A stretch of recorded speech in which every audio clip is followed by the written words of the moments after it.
몸이 아파 보였을까요? 며느리는 눈살을 찌푸리더니 말했습니다.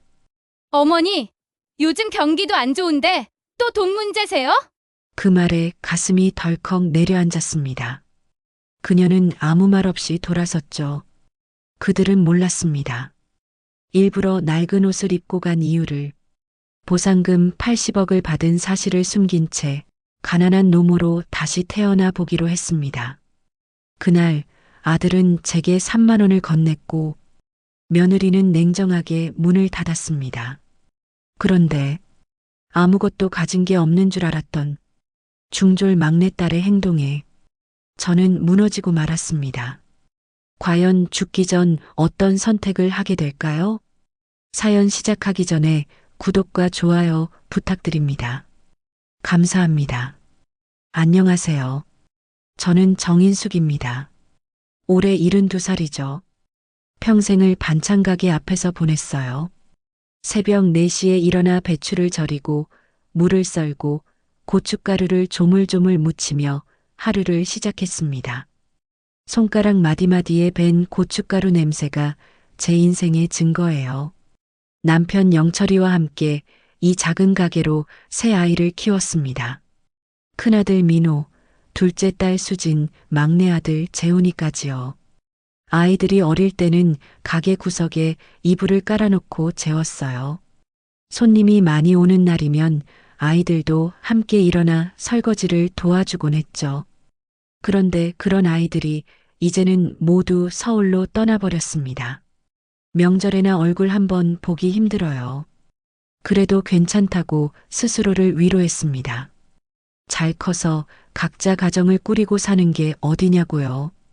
오늘도 평소와 다름없는 아침이었어요.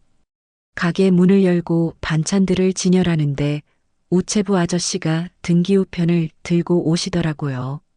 할머니, 구청에서 온 중요한 우편이에요. 펼쳐본 순간 눈앞이 아찔했습니다. 토지 보상금 통보서라고 적혀 있었거든요. 그런데 그 금액이 80억 원이었어요. 80억? 숫자를 여러 번 세어봤습니다. 0, 하나, 둘. 틀림없이 80억이었어요. 남편과 함께 조금씩 모아 산 뒷동산 땅이 재개발 지역에 포함된 거였죠. 그때는 정말 헐값이었는데 지금은 이런 큰 돈이 되다니요. 손이 부들부들 떨렸습니다. 그런데 기쁨보다는 먼저 아이들 생각이 났어요. 이 돈을 알면 아이들이 어떻게 변할까요? 지금도 돈 얘기만 나오면 서로 으르렁거리는데 말이에요. 그러다 문득 가슴이 답답해졌습니다. 요즘 자꾸 기침이 나고 숨이 차더라고요. 나이 탓이려니 했는데 아무래도 병원에 가봐야겠다는 생각이 들었어요. 이틀 후 대학병원 진료실에서 의사 선생님의 말을 들었습니다. 폐암 말기입니다. 많이 진행된 상태예요. 그 순간 세상이 멈춘 것 같았어요. 의사 선생님이 뭔가 더 설명하시는 것 같았지만 귀에 들어오지 않았습니다. 그저 한 가지 생각만 맴돌았어요. 이제 시간이 얼마 남지 않았구나. 집으로 돌아오는 길 발걸음이 무거웠습니다. 그런데 이상하게도 슬프지는 않았어요. 오히려 마음이 또렷해졌거든요. 남은 시간 동안 꼭 해야 할 일이 있다는 생각이 들었습니다. 그날 밤 침대에 누워 천장을 바라보며 생각했어요. 80억이라는 큰 돈 앞에서 내 아이들은 어떤 모습을 보일까요? 평소 따뜻했던 그 마음들이 그대로일까요? 다음 날 아침 결심했습니다. 옷장에서 가장 낡은 옷을 꺼냈어요. 털실이 삐죽삐죽 나온 회색 스웨터와 무릎이 해진 검정 바지였죠. 거울을 보니 영락없는 가난한 할머니 모습이었습니다. 가방에는 통장을 넣지 않았어요.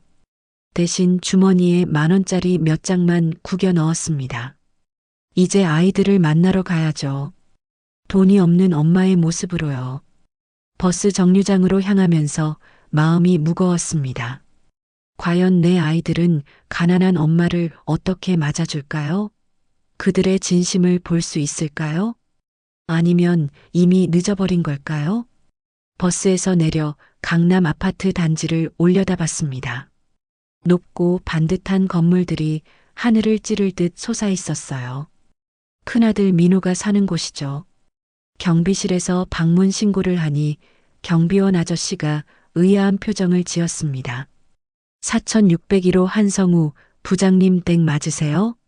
네, 제가 어머니예요. 아, 그러시군요. 엘리베이터를 타고 올라가는 동안 가슴이 쿵쿵 뛰었어요. 46살이 된 민호의 얼굴이 떠올랐습니다. 어릴 때는 그렇게 엄마만 찾던 아이였는데요. 초인종을 누르자 며느리 서영이의 목소리가 들려왔어요. 누구세요?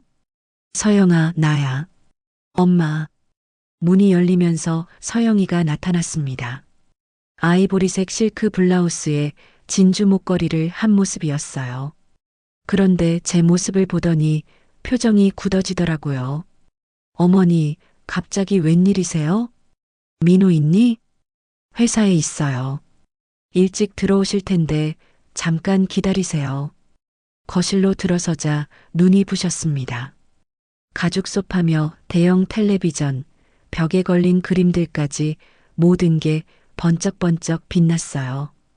유리 테이블 위에는 명품 가방들이 놓여 있었습니다. 서영이가 물을 한 잔 가져다 줬어요.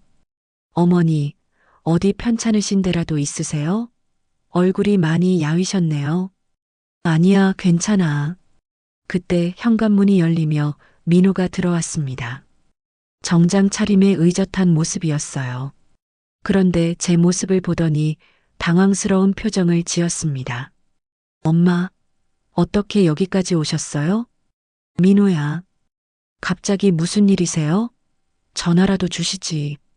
민호는 넥타이를 풀며 소파에 앉았어요. 서영이도 옆에 앉더라고요. 저는 건너편 의자에 앉았습니다. 한참을 망설이다 입을 열었어요. 민호야, 엄마가 병원에 다녀왔는데. 병원요? 어디가 아프세요? 폐에 좀 문제가 있대.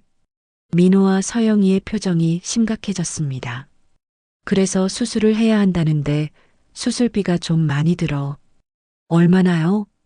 1,000만 원 정도. 순간 거실이 조용해졌어요. 민호는 이마를 짚으며 한숨을 쉬었습니다. 엄마, 갑자기 1,000만 원이라니요. 민호야, 엄마가 평생 너희들한테 돈 달라고 한 적 있니? 그건 그렇지만. 서영이가 끼어들었어요. 어머니, 저희도 요즘 형편이 빠듯해요. 아이들 학원비만 한 달에 400이거든요. 대치동 학원가가 워낙 비싸서. 민호도 고개를 끄덕였습니다. 엄마, 정말 미안해요. 지금 당장은 큰 돈을 마련하기가. 저는 그들의 얼굴을 가만히 바라봤어요. 진심으로 힘들어하는 표정이었습니다. 아니면 그렇게 보이려고 애쓰는 표정이었을까요? 그럼 수술은 어떻게 하라고? 민호가 지갑을 꺼냈어요. 그 안에서 10,000원짜리 몇 장을 꺼내더라고요. 엄마, 일단 이거라도 드릴게요. 택시비라도 하세요. 3만 원이었습니다. 그 순간 가슴이 서늘해졌어요. 방금까지 명품 가방들을 바라보고 있었는데 그 아들이 건네는 돈이 3만 원이라니요. 3만 원? 죄송해요, 엄마. 다음 달에 보너스 나오면 조금 더 도와드릴게요. 저는 그 돈을 받아들었어요. 손이 떨렸지만 내색하지 않았습니다. 그래, 고맙다. 엄마, 진짜 미안해요.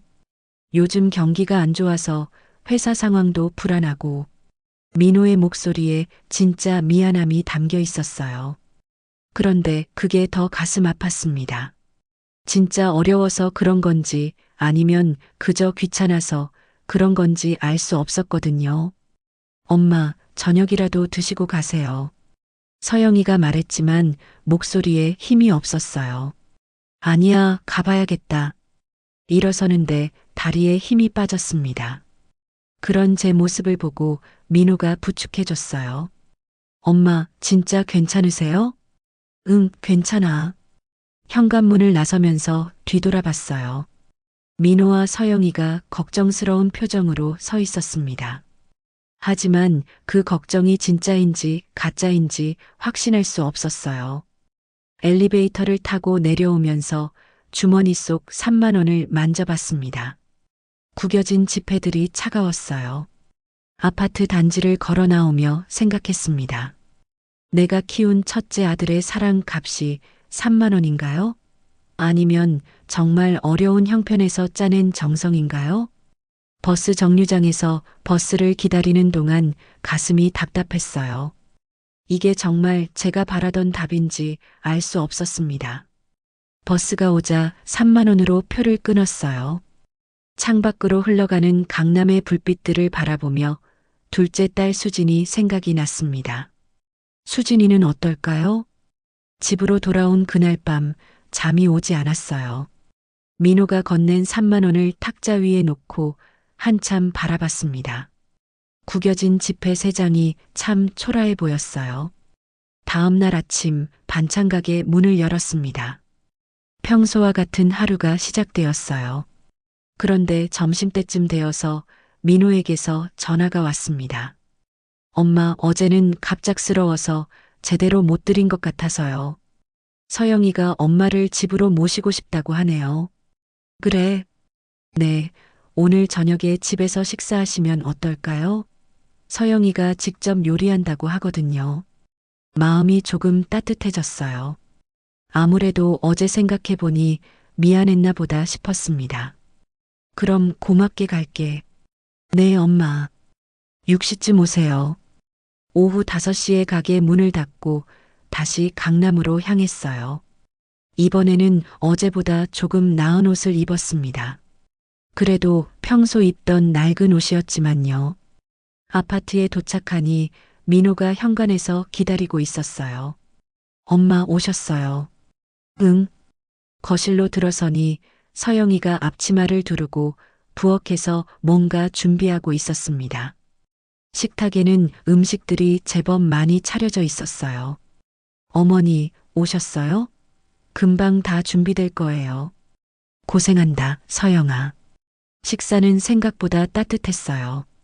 서영이가 직접 만든 김치찌개며 생선구이가 정성스럽게 차려져 있었습니다. 민호도 평소보다 말이 많았어요. 엄마, 요즘 반찬 가게는 어떠세요? 혼자 하시기 힘드시죠? 괜찮아. 손님들이 단골이라 정도 많이 들여서. 그래도 나이가 나이인데 좀 쉬셔야 하는 거 아니에요? 저녁을 다 먹고 나니 서영이가 말했어요. 어머니, 제가 친구들과 약속이 있어서요. 잠깐 나갔다가 올게요. 그래, 가거라. 서영이가 나간 후 민호와 둘이 앉아 차를 마셨습니다. 엄마, 어제 얘기한 수술건 말인데요. 응? 제가 좀 더 알아보니까 보험으로도 어느 정도 처리가 될 것 같아요. 그리고 정부 지원금도 있고요. 그래. 네, 너무 걱정하지 마세요. 방법이 있을 거예요. 민호의 말에 조금 안심이 되었어요. 그래도 아들이 신경 써주는구나 싶었습니다. 그런데 1시간쯤 지났을까요?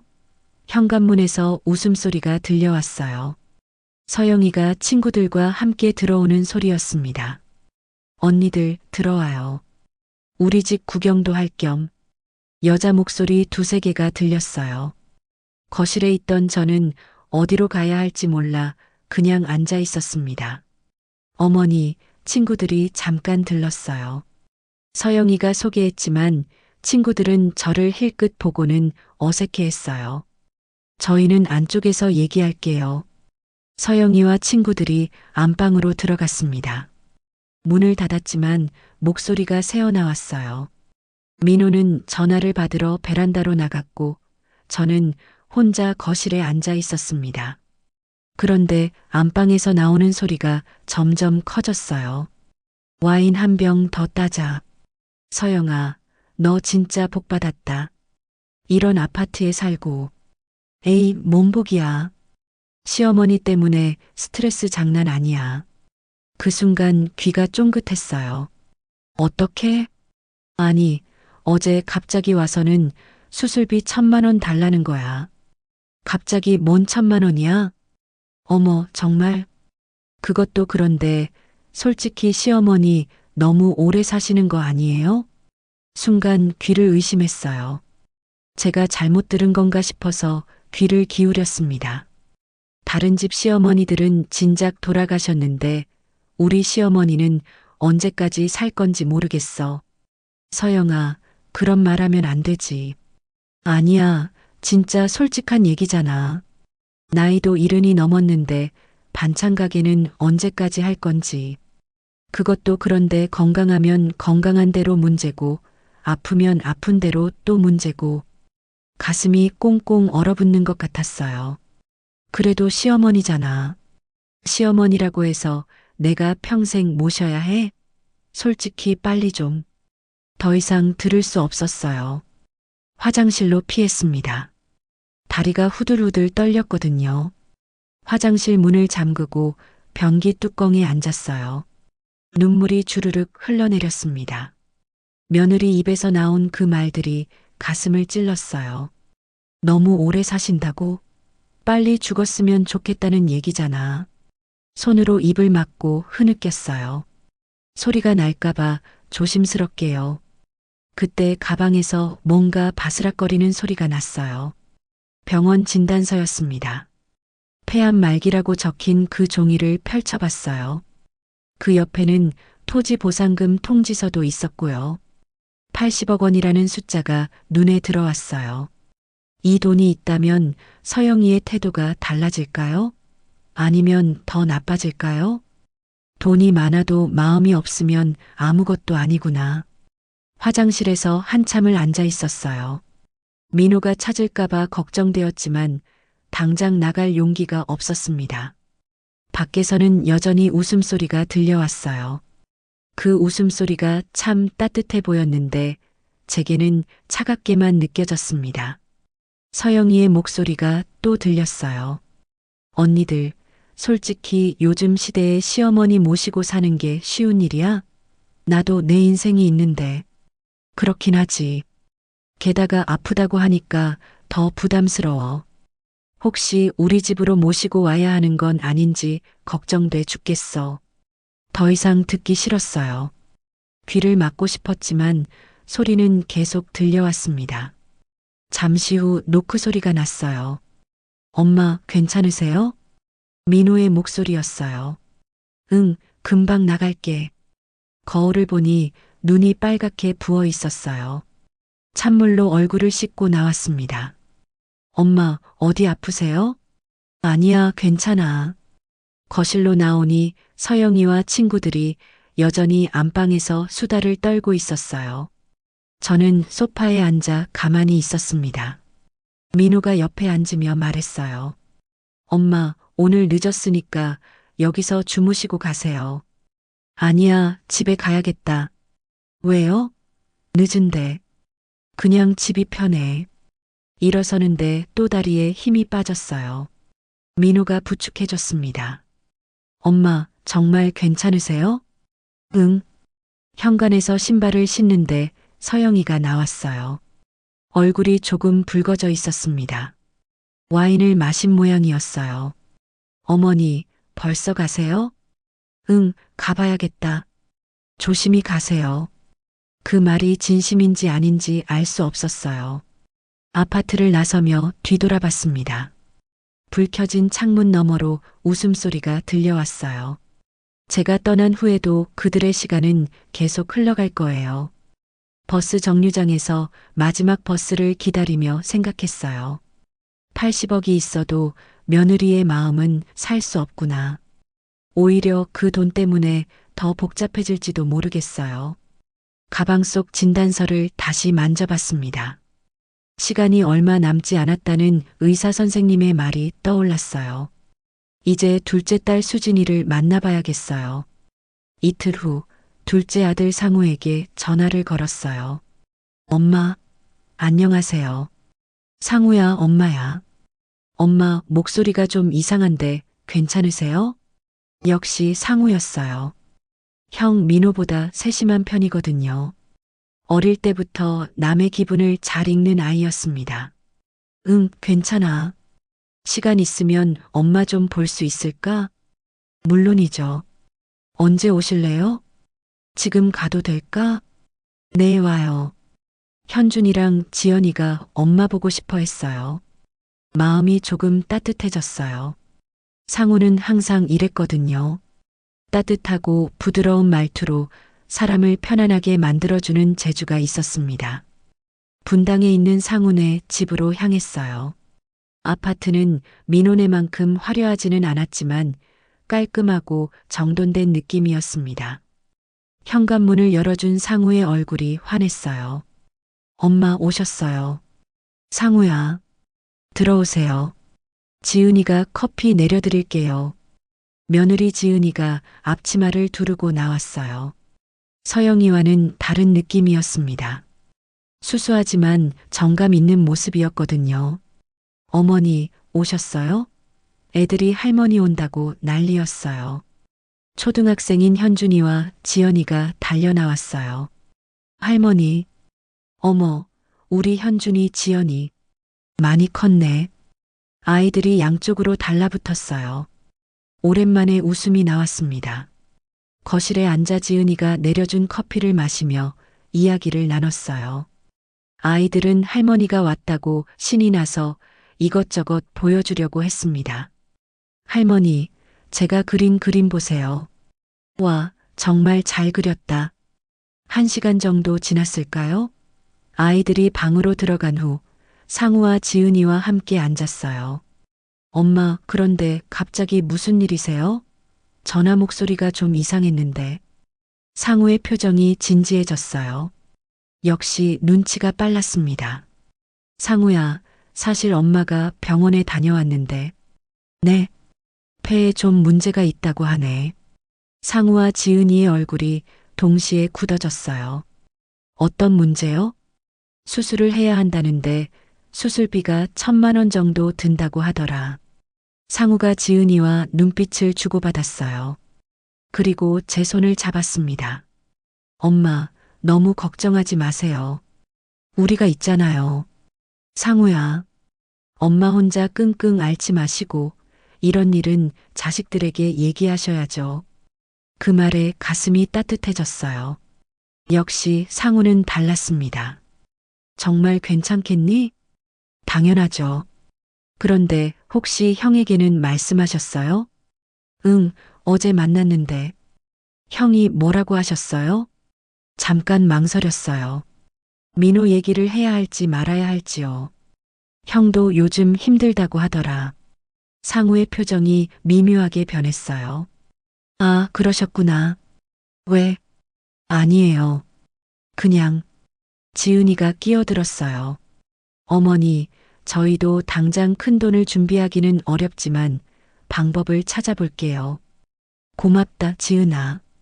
그런데 상우가 갑자기 입을 열었어요. 엄마, 그런데 생각해보니까 형이 좀 더 여유가 있으실 것 같은데요. 무슨 말이니?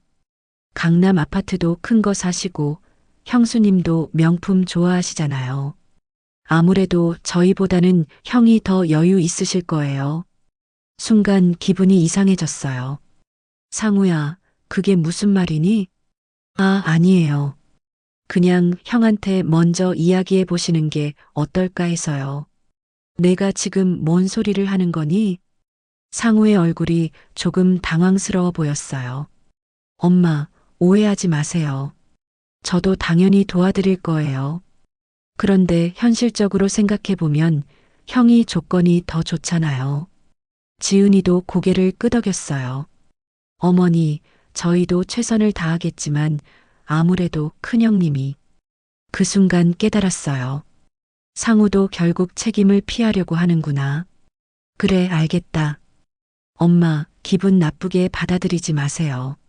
저희도 정말 도와드리고 싶은 마음은 굴뚝 같아요. 상우의 목소리는 여전히 따뜻했어요. 하지만 그 따뜻함이 진짜인지 가짜인지 헷갈렸습니다. 엄마, 진짜 걱정하지 마세요. 우리 가족이 힘을 합치면 못할 게 없어요. 말은 좋았어요. 하지만 실질적인 도움은 형에게 떠넘기고 있었죠. 상우야, 내가 생각하기에 수술비는 누가 내야 한다고 생각하니? 그야 당연히 자식들이 나눠서 내야죠. 그런데 능력에 따라서 말이에요. 능력에 따라서? 네, 형이 경제적으로 더 여유 있으시니까요. 지은이가 거들었어요. 어머니, 저희도 아이들 교육비며 대출이며 만만치 않아요. 그래도 최대한 도와드릴게요. 최대한이라는 말이 귀에 걸렸어요. 얼마나 최대한일까요? 그럼 내가 낼 수 있는 건 얼마나 되니? 상우가 잠깐 망설였어요. 200만 원 정도는 어떻게든 마련해 볼게요. 200만 원? 네, 당장은 그 정도가 한계예요.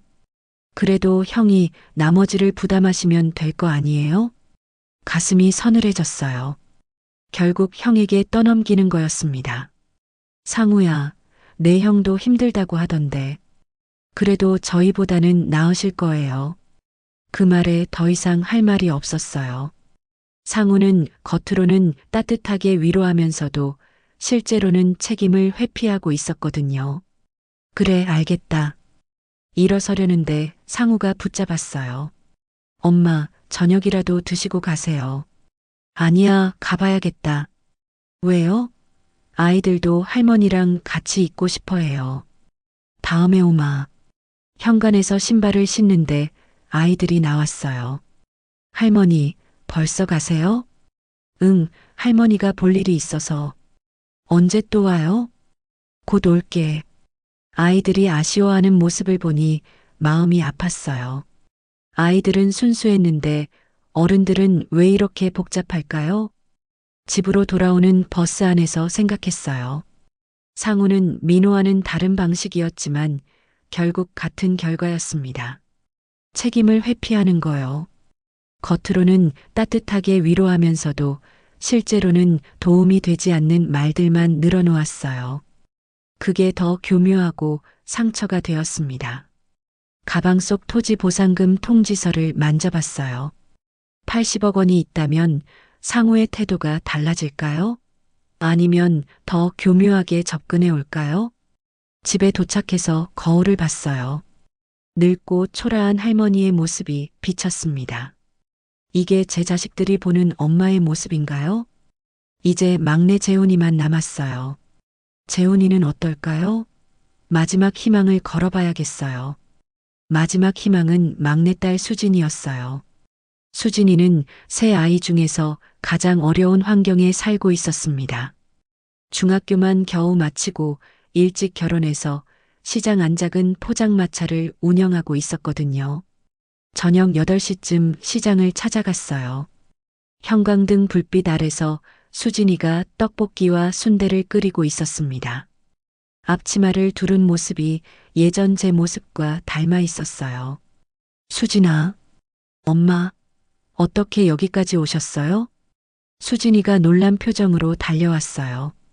손을 앞치마에 닦으며 저를 맞았습니다. 잠깐 앉아 계세요. 손님 주문 처리하고 얘기해요. 플라스틱 의자에 앉아 기다렸어요. 수진이가 손님들에게 음식을 내주는 모습을 보니 마음이 짠했습니다.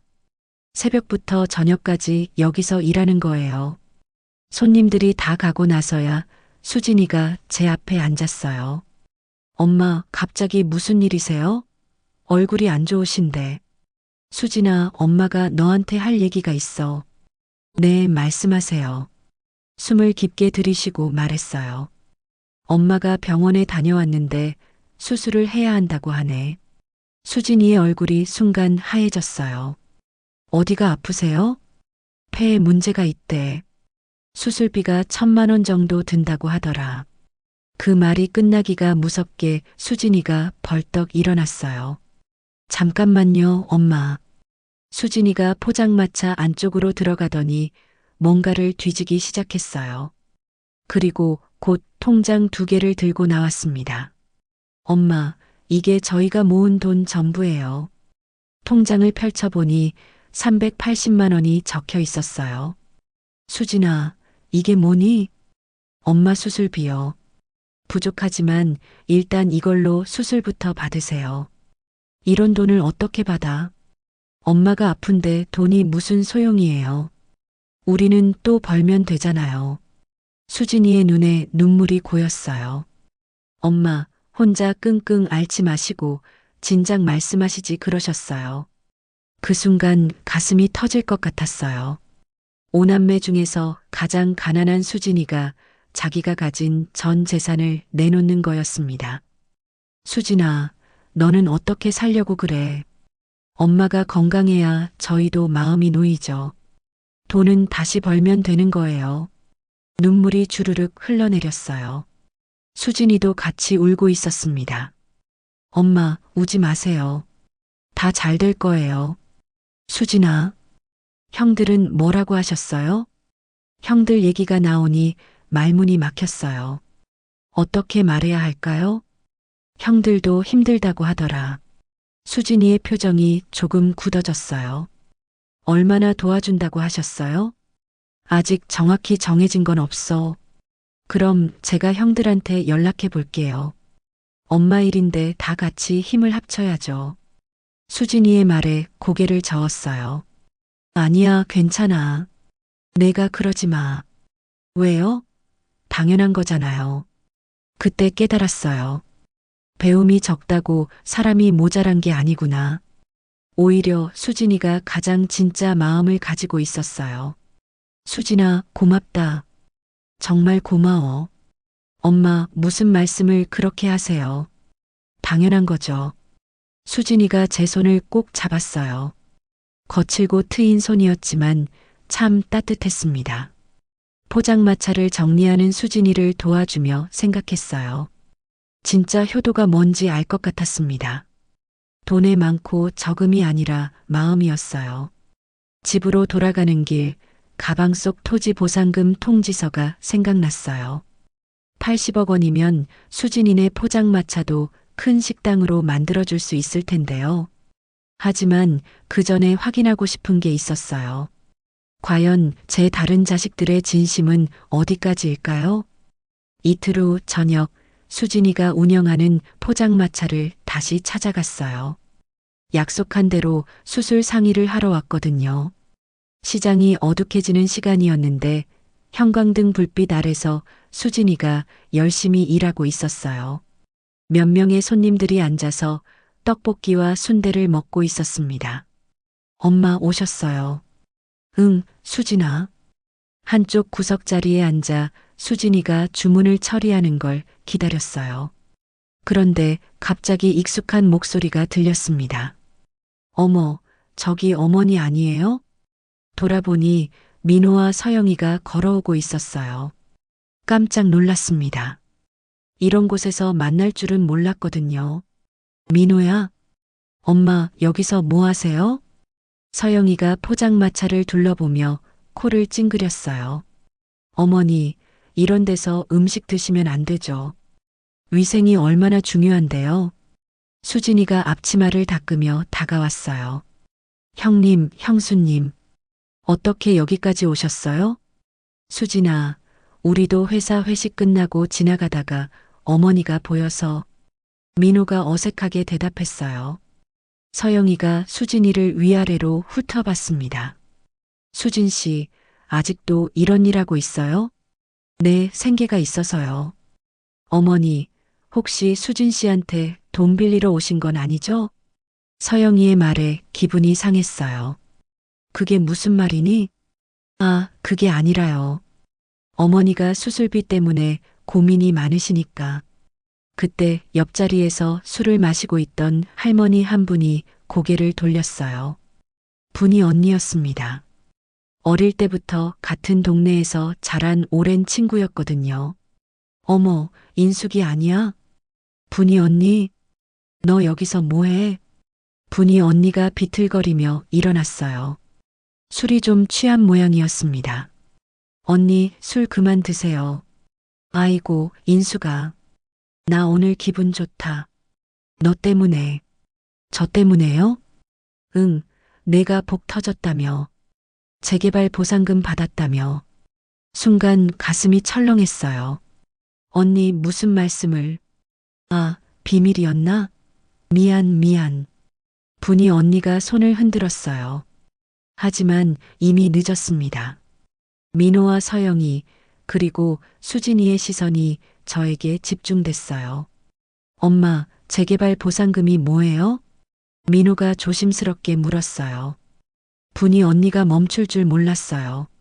야, 인수가 80억 받았다며. 우리 동네에서 난리 났어. 너만 몰랐나? 80억이요? 서영이의 목소리가 날카로워졌어요.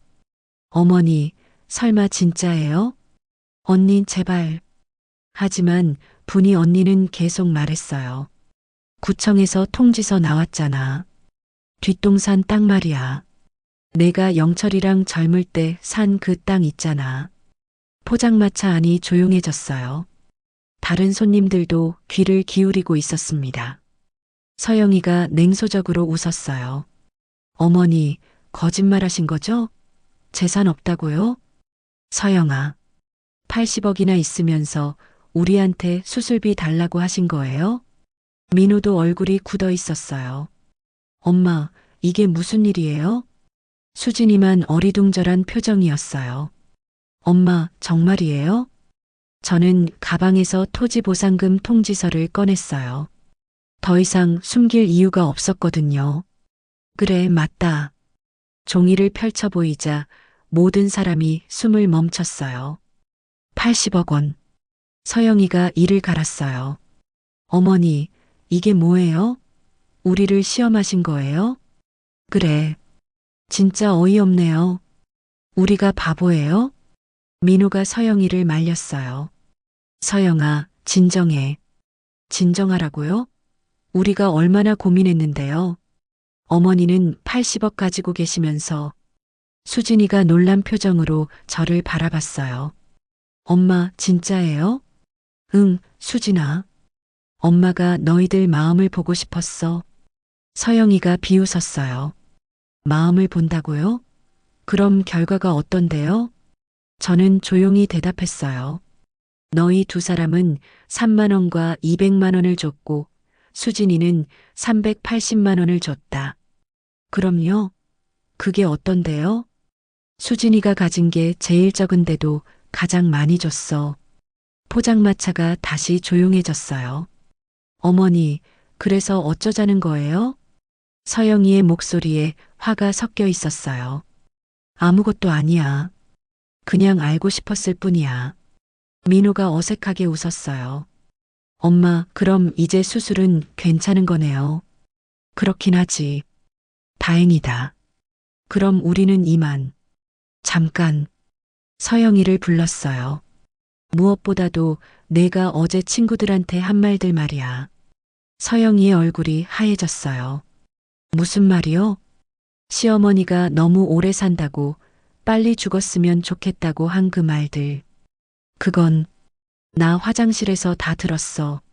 서영이가 입을 다물었어요. 민호도 당황한 표정이었습니다.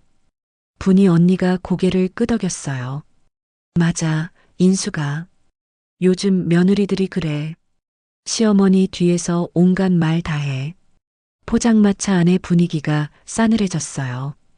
저는 가방을 들고 일어났어요. 이제 알 만큼 알았으니까 가볼게. 엄마. 수진이가 불렀어요. 엄마, 돈이 있어도 왜 말씀 안 하셨어요? 내 마음을 시험해보고 싶었거든. 그럼 저는 합격이에요? 미소가 나왔어요. 당연하지. 내가 제일 훌륭해. 포장마차를 나서며 뒤돌아봤어요. 민호와 서영이가 어색하게 서 있었고 수진이는 복잡한 표정이었습니다. 이제 정말 모든 게 끝났어요. 제 자식들의 진심을 다 봤으니까요. 포장마차에서 모든 게 드러난 지 일주일이 지났어요. 그동안 아이들에게서 연락이 없었습니다. 수진이만 가끔 안부를 물어왔어요. 그런데 폐암이 급속히 악화되어 결국 병원에 입원하게 되었어요. 대학병원 7층 안병동이었습니다. 창밖으로 보이는 도시 풍경이 참 멀게 느껴졌어요. 병실에서 링겔을 맞으며 지내던 어느 날 오후 수진이가 찾아왔어요. 표정이 어두웠습니다. 엄마, 좀 전에 법원에서 연락 왔어요. 법원에서? 네, 민호 형이랑 상우 형이 엄마를 상대로 후견인 신청을 냈대요. 가슴이 철렁했어요. 후견인 신청이 뭐니? 엄마가 판단력이 흐려졌다고 주장하면서 재산 관리를 자기들이 하겠다는 거예요. 순간 머리가 핑 돌았어요. 뭐라고? 엄마가 병으로 인해 정신적 능력이 떨어졌다고 진단서까지 제출했대요. 손이 덜덜 떨렸어요. 링겔 바늘이 꽂힌 손등이 파랗게 멍들어 있었는데 그것보다 마음이 더 아팠습니다. 내 병은 안 고쳐주고 내 돈은 지키려 드는구나. 수진이가 제 손을 잡았어요. 엄마, 너무 상심하지 마세요. 제가 뭔가 방법을 찾아볼게요. 수진아, 내가 뭘 할 수 있겠니? 형들이 이렇게 나올 줄 몰랐어요. 아무리 그래도 이건 너무하잖아요. 그날 밤 잠이 오지 않았어요. 천장을 바라보며 생각에 잠겼습니다. 내가 키운 아들들이 나를 정신병자 취급하면서 재산을 빼앗으려 한다니요. 다음 날 아침 병원 사회복지사가 찾아왔어요. 환자분, 법정 후견인 관련해서 상담을 도와드릴 수 있어요. 정말요? 네, 일단 정신감정을 받으셔야 해요. 환자분이 정상적인 판단 능력을 가지고 있다는 걸 증명해야 합니다. 그 말을 듣고 마음이 조금 놓였어요. 그럼 제가 정상이라는 걸 증명할 수 있나요? 물론이죠. 지금 대화해보니 전혀 문제 없어 보이는데요. 일주일 후 정신과 전문의의 정밀 검사를 받았어요. 기억력 테스트부터 시작해서 여러 가지 검사를 받았습니다. 환자분, 인지 능력에 전혀 문제가 없습니다. 폐암이 있다고 해서 정신적 판단 능력이 떨어지는 건 아니거든요. 의사 선생님의 말에 안도했어요. 그 결과서를 받아든 날 중요한 결정을 내렸습니다. 변호사를 찾아가서 유언장을 작성하기로 한 거예요. 선생님, 유언장을 쓰고 싶어요. 네, 어떻게 하고 싶으신지 말씀해 주세요. 한참을 고민한 후 입을 열었어요. 전 재산 80억 원 중에서 60억 원은 막내딸 수진이에게 물려주고 싶어요. 60억이요? 네, 그리고 옛 친구 정분이 언니에게 5억을 주고 싶고요. 변호사가 메모를 했어요. 나머지는 어떻게 하시겠어요? 15억은 사회에 기부할게요. 불우한 어린이들 돕는 데 써주세요. 그럼 두 아들분에게는? 잠깐 망설였어요. 그래도 내가 낳은 자식들인데요. 각각 1원씩 주세요. 1원이요? 네, 완전히 배제하면 나중에 법적 문제가 생길 수 있다고 하니까 최소한만 주는 거예요. 변호사가 놀란 표정을 지었어요. 정말 그렇게 하시겠어요? 네, 확실해요. 유언장 작성이 끝나고 나니 마음이 한결 가벼워졌어요. 이제 더 이상 아이들 눈치를 볼 필요가 없었거든요. 그날 저녁 수진이가 병문안을 왔어요. 엄마, 오늘 표정이 좀 밝으신데요? 응, 중요한 일을 하나 끝냈거든. 무슨 일이요? 유언장을 썼어. 수진이가 깜짝 놀랐어요. 엄마, 갑자기 왜요? 내 형들이 후견인 신청을 낸 김에 말이야. 어떻게 쓰셨어요? 내가 대부분 물려받게 했어. 저요? 응, 내가 제일 효자니까. 수진이의 눈에 눈물이 고였어요. 엄마, 저는 돈이 필요해서 그런 게 아니었어요. 알아. 그래서 내게 주는 거야. 형들은 뭐라고 하실까요? 형들은 각자 1원씩 줬어. 1원이요?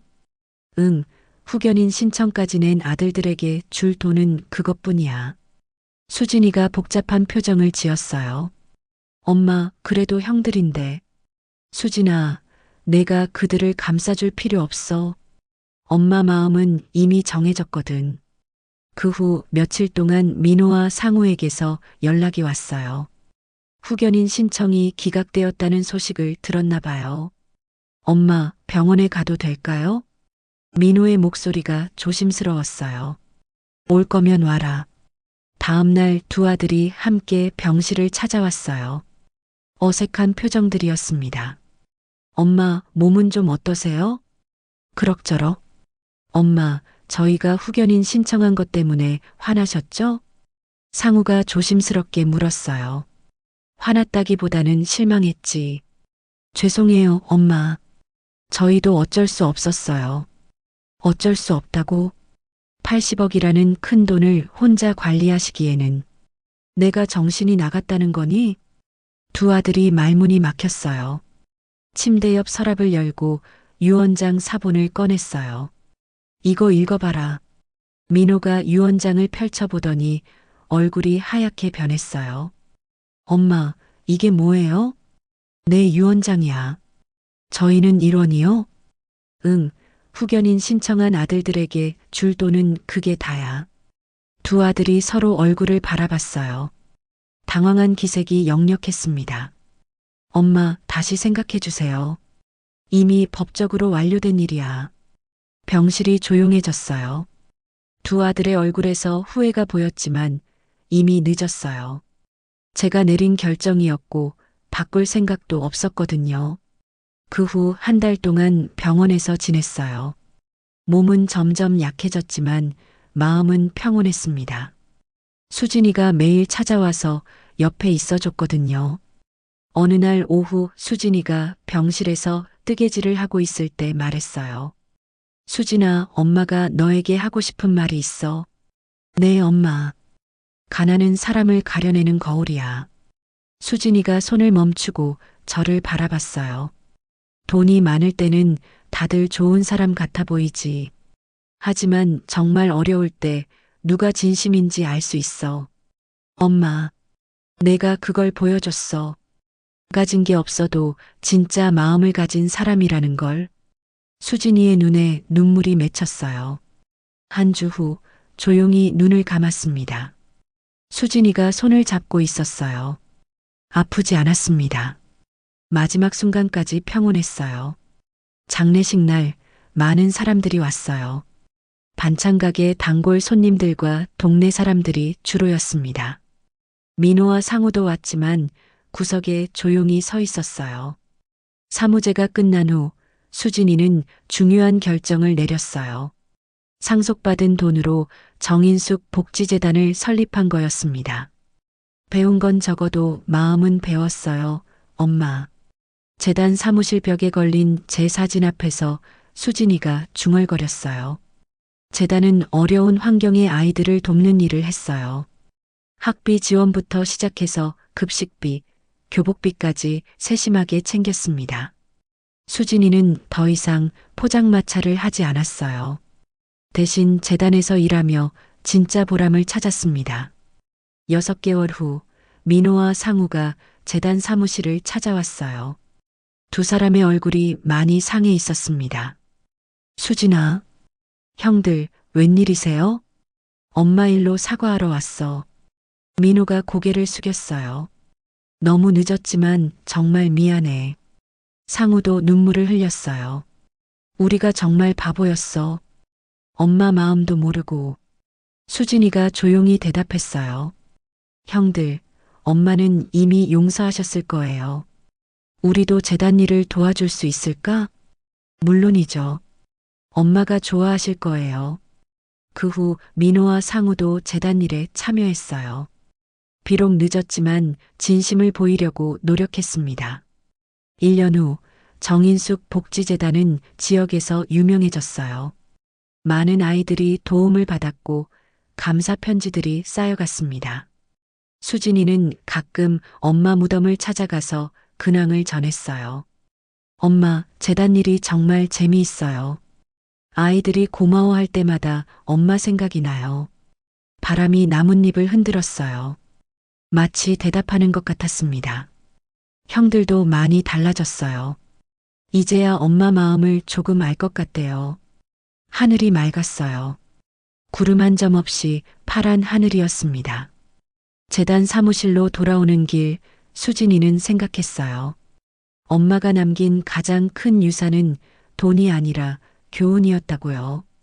사람의 진심은 가진 돈에 많고 적음에서 나오는 게 아니에요. 어려운 순간에 내어줄 수 있는 마음에서 나오는 거죠. 그것을 깨달은 수진이는 더 이상 가난하지 않았어요. 마음이 부자가 되었거든요. 저녁 무렵 재단 사무실에서 일을 마치고 나오는 수진이의 얼굴에 미소가 번졌어요.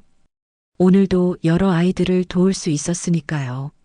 엄마가 가르쳐 준 가장 소중한 것. 진짜 가족이 무엇인지, 진짜 사랑이 무엇인지 이제 알았어요. 돈으로 살 수 없는 것들이 세상에서 가장 값진 거라는 걸요. 어떠셨나요? 오늘 준비한 이야기는 여기까지입니다. 영상을 시청해주신 모든 분들께 고맙습니다. 느끼신 감정을 댓글로 남겨주세요. 구독과 좋아요 부탁드립니다. 감사합니다.